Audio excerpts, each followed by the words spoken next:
Have you ever noticed how the very first sip of your day sets the tone for everything that follows? In today's world, mornings often begin with hurried alarms, glowing phone screens, and the desperate reach for coffee or tea. But if we pause for a moment, if we look back into the lives of our ancestors, we find something quietly profound. They too began their days with a drink. Not the frothy latte or the instant tea bag we know today, but simple, time-tested elixirs prepared with patience, intention, and an understanding of the body's natural rhythms.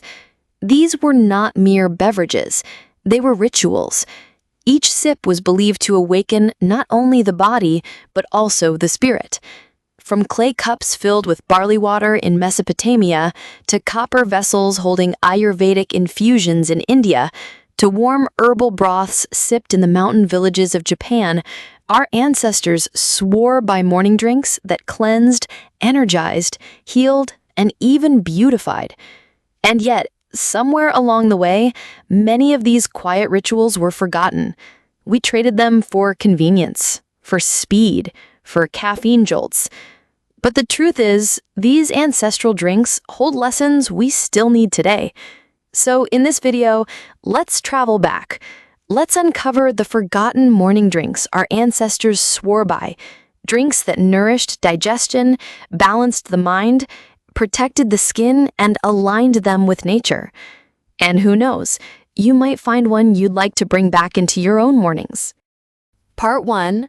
Water, the first elixir. Before any herbs, before any milk or grains, there was water. Our ancestors didn't just gulp water from plastic bottles. They treated water itself as sacred. In Ayurveda, the very first drink of the day was called ushapan, a ritual of sipping plain water at sunrise. But this water was never ordinary. It was often stored overnight in copper vessels. Why copper? Because copper naturally kills harmful microbes and gently releases trace minerals into the water. Minerals that aid digestion, support liver function, and keep the skin glowing.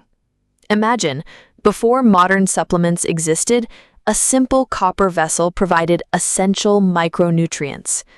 Similarly, in Japan, samurai families practiced mizu no mikata, the act of drinking water immediately upon waking, believed to cleanse the intestines and prepare the body for the day's battles. Modern science now backs this up.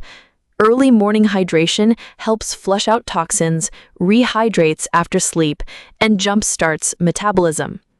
Even today, if you travel through rural villages in India, you'll see elders beginning their mornings with sipping water slowly, with gratitude, facing the rising sun. To them, water wasn't just hydration. It was communion with life itself. Part 2. Barley water, the ancient cleanser. Across ancient Greece, Rome, and even India, barley water was one of the most trusted morning tonics. Hippocrates, the father of medicine, often prescribed it for digestive troubles and fevers. Roman gladiators drank it before matches for strength. The method was simple. Barley grains simmered in water until the liquid turned slightly thick and creamy.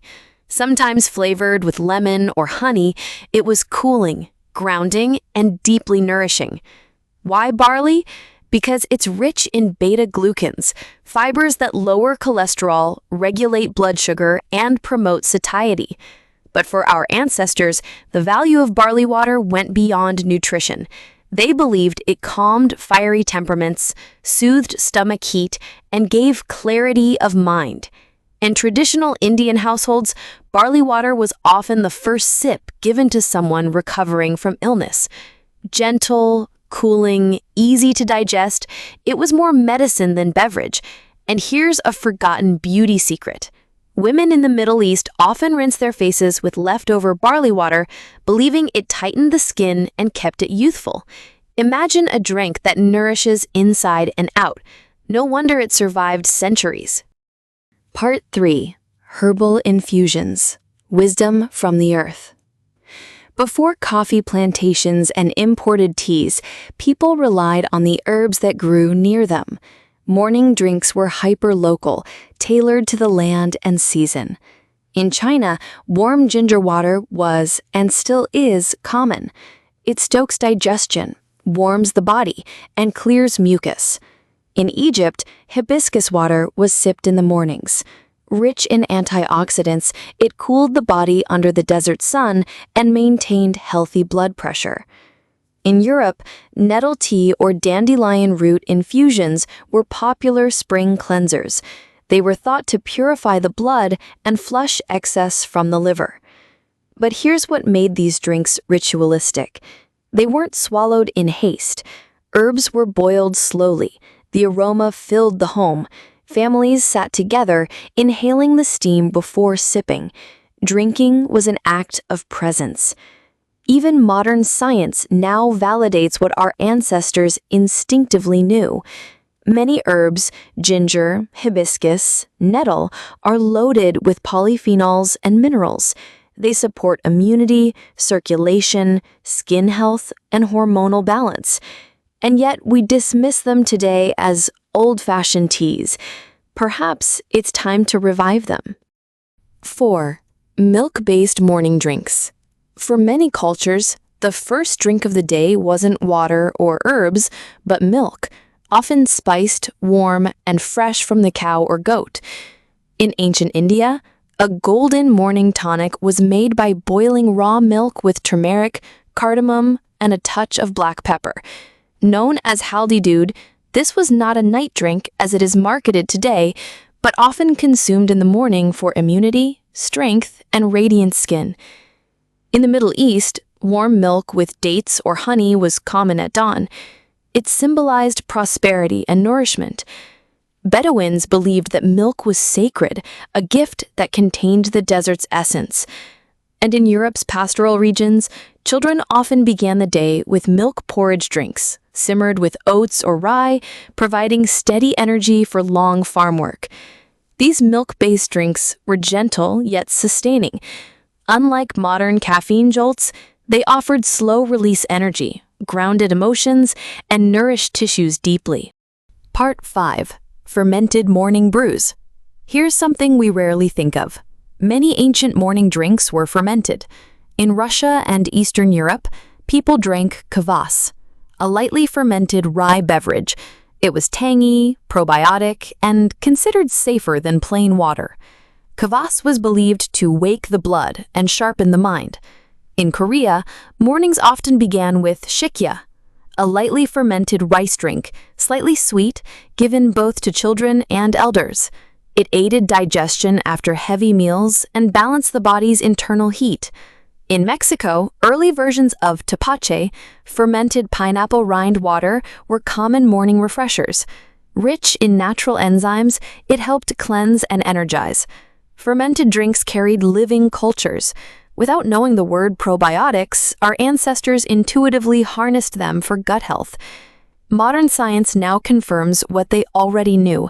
Fermented morning drinks kept the microbiome diverse, digestion smooth, and immunity strong. Part 6. Spice-infused waters. If you look into Ayurvedic texts or Middle Eastern traditions, you'll find a category of drinks called spice waters. Cumin water, jeera water, still practiced in Indian households. This drink detoxifies, reduces bloating, and ignites digestion. Fennel water, cooling, perfect for hot climates. It freshens breath and soothes the stomach. Clove water, used in Arabian households, believed to sharpen the senses and warm the body.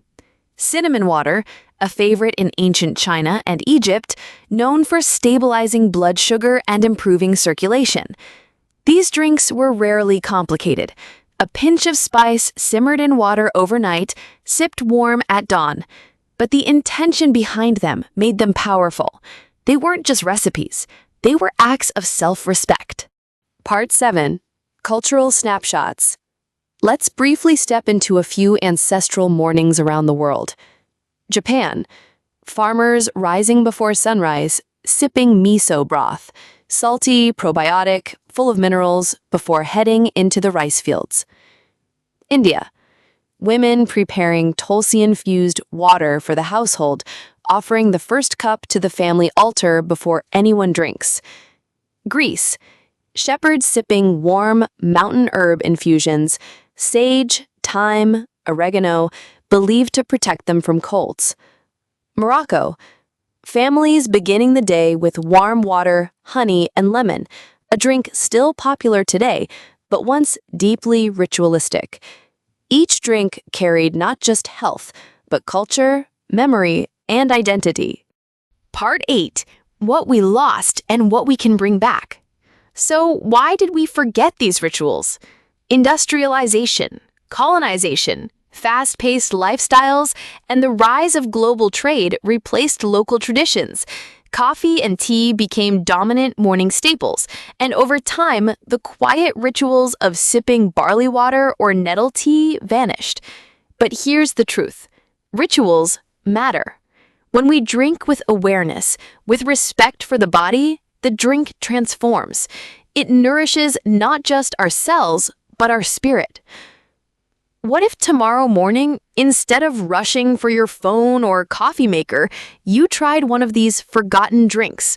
A glass of copper-stored water, a cup of cumin infusion, a bowl of barley water.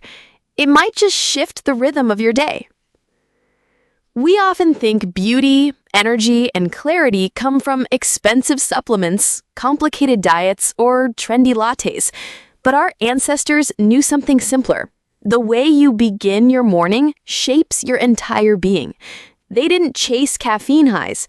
They honored their bodies with drinks that were gentle, grounding, and filled with wisdom. And that is why those rituals lasted thousands of years. So perhaps the real question is not which drink gives me instant energy, but rather which drink allows me to honor myself, my culture, and my morning. Because in the end, a morning drink is more than hydration. It is a memory, a rhythm, a bridge between us and those who came before. And maybe, just maybe, reviving one forgotten ritual can help us feel more connected, more centered, more alive. So tomorrow morning, as you take your first sip, ask yourself, am I simply drinking or am I beginning a ritual? Thank you for watching. And until next time, dress with elegance, dine with mindfulness, and let your mornings shine.